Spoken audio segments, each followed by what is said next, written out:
O que uma religião controladora causa no seu sistema nervoso? Por que algumas pessoas entendem errado o que você falou? A neurociência explica. Eu sou o Valdir Camilo, eu sou cristão, também sou pesquisador das escrituras e também sou terapeuta especialista em saúde emocional.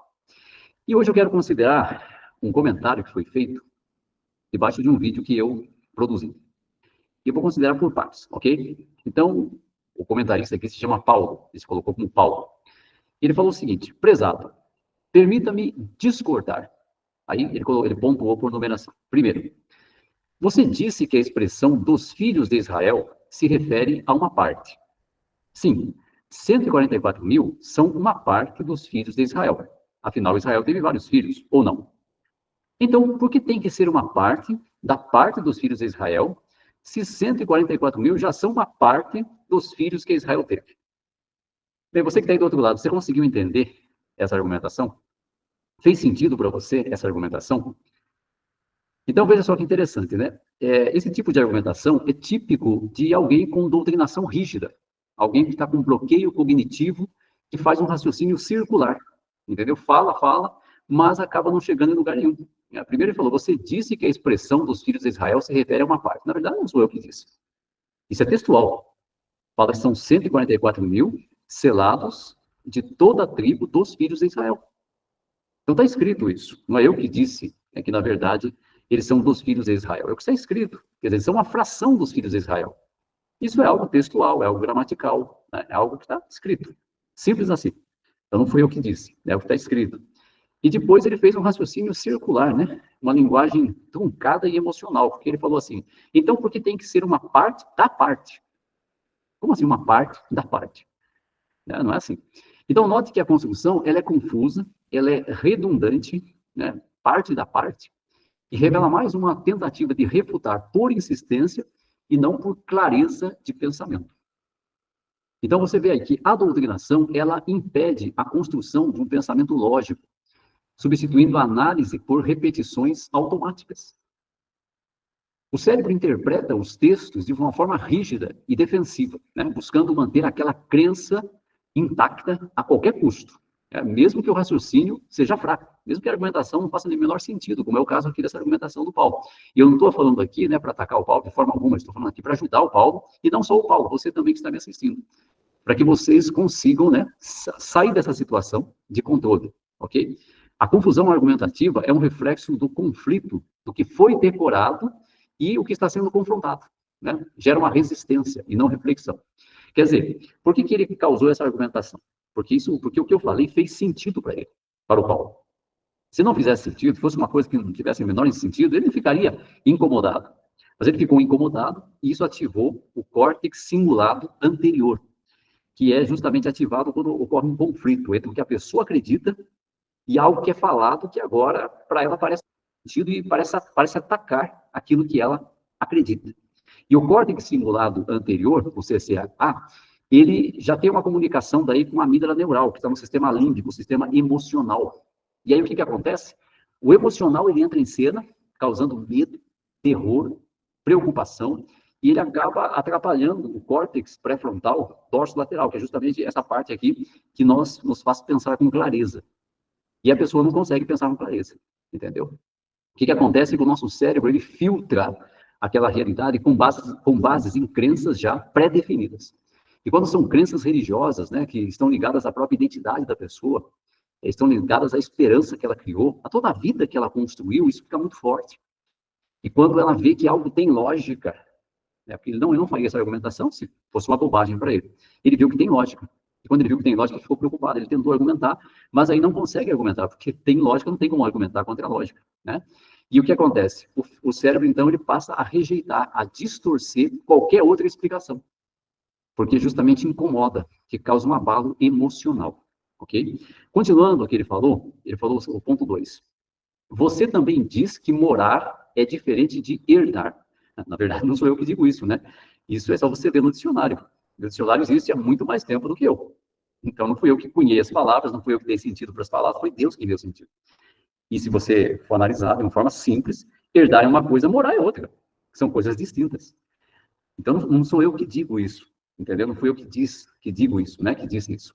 Aí ele falou assim, mas a verdade é que um herdeiro de um imóvel, por exemplo, pode, na verdade, vender, alugar ou morar nesse imóvel. Afinal de contas, ele herdou, certo? Ok, mas o que isso tem a ver? Isso não faz com que herdar seja morar. O texto de Mateus 5,5 não usa o verbo morar ou habitar, que é um sinônimo de morar.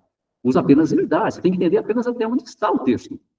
Entendeu? Você não pode entender além. Se tivesse escrito assim, os mansos herdarão e morarão na terra. Aí pronto, acabou. Mas não é o que está escrito. Está escrito apenas que os mansos ou os de temperamento brando herdarão a terra. Ponto. Entendeu? Apenas isso. Então não dá para você agregar, acrescentar. O argumento que ele fez não faz sentido. Entendeu? Aí o ponto 3. Você diz que quando a Bíblia fala de templo, ela se refere ao céu. Mas como você explica o fato da Bíblia dizer que o nosso corpo é um templo? A gente está na terra ou no céu nesse momento?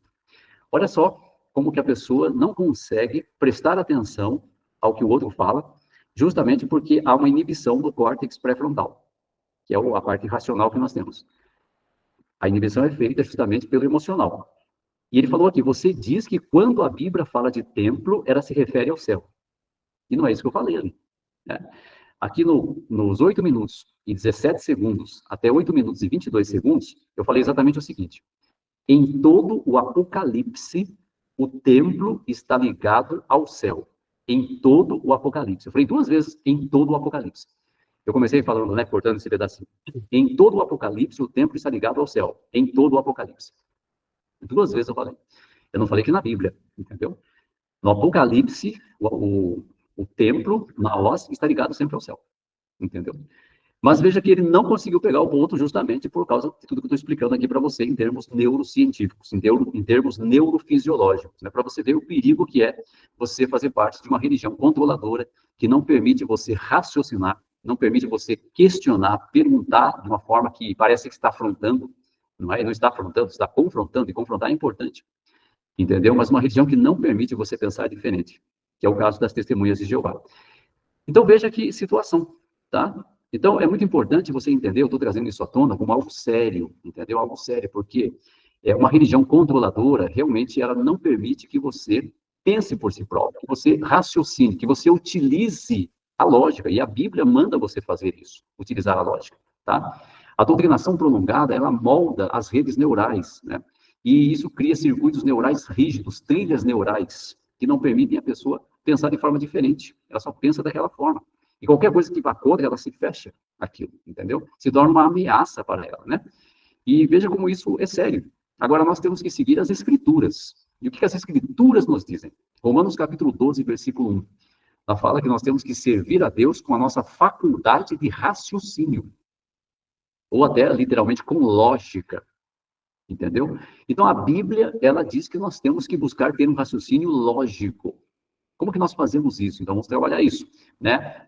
O exemplo de Paulo, escreveu Romanos, inclusive, em Atos 17, 2, fala o seguinte, segundo o costume de Paulo, ele entrou, indo ter com eles, e por 3 sábados raciocinou com eles a base das Escrituras.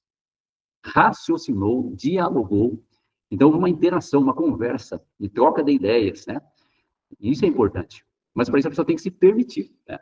Então, a conclusão neurocientífica desse comentário feito pelo Paulo, né, é justamente o seguinte: o cérebro de alguém que é doutrinado não entende o que você diz, entendeu? Não entende o que você diz. Ele entende o que ele está condicionado a ouvir, tá? O sistema dele está tão vinculado a certas ideias que qualquer pensamento novo parece perigoso, herético, confuso, né? E por isso a pessoa distorce as suas palavras. Ele responde, às vezes, não é o caso aqui dele, né? Estou falando que algumas pessoas fazem isso, respondem com agressividade, com sarcasmo, mesmo que você esteja falando com lógica e amor. Porque tudo isso é uma defesa que a pessoa tem, entendeu? Qual que é a boa notícia de tudo isso, Valdir Camilo? A boa notícia é que dá para mudar isso.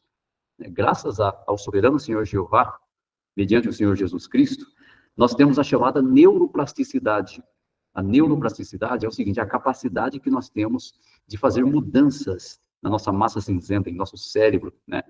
Então, nós podemos, sim, desenvolver um raciocínio lógico, claro, que realmente preste atenção ao que é dito e também ao que está escrito.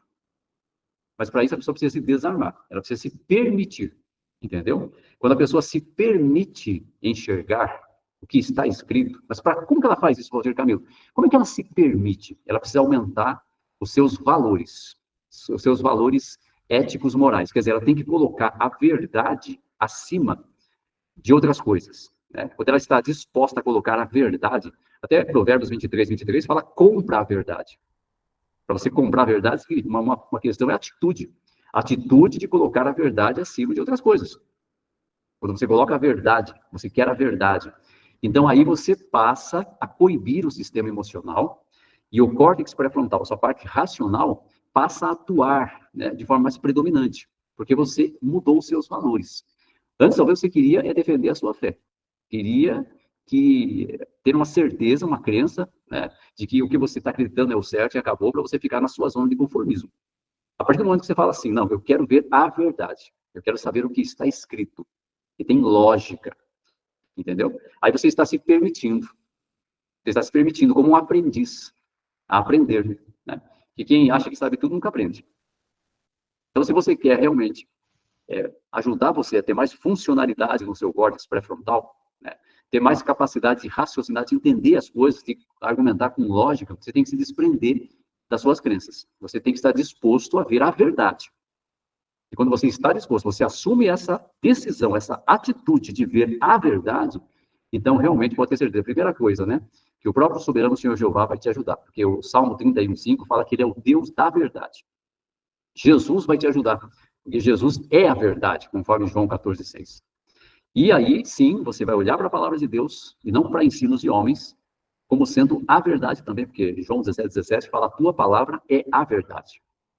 E você vai estar disposto, né, a aceitar essas verdades. É claro que é um processo. Quando você vê que você pensava de um jeito, e esse jeito estava errado, foi o meu caso, né? Por décadas eu defendi, né, que haveria cristãos que vão ver na Terra.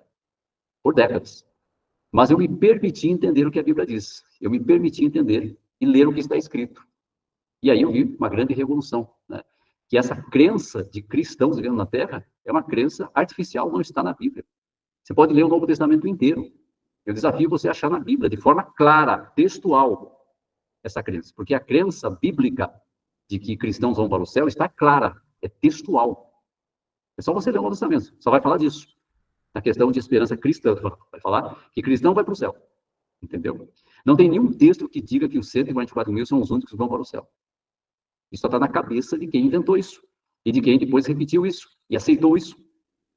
Entendeu? Não está escrito nada disso. Pelo contrário, o argumento que eu utilizei é um argumento extremamente lógico. Né?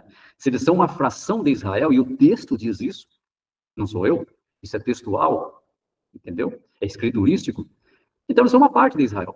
Eles não são todo o Israel. Eles são uma parte. É o que está escrito em Apocalipse 7, versículo 4.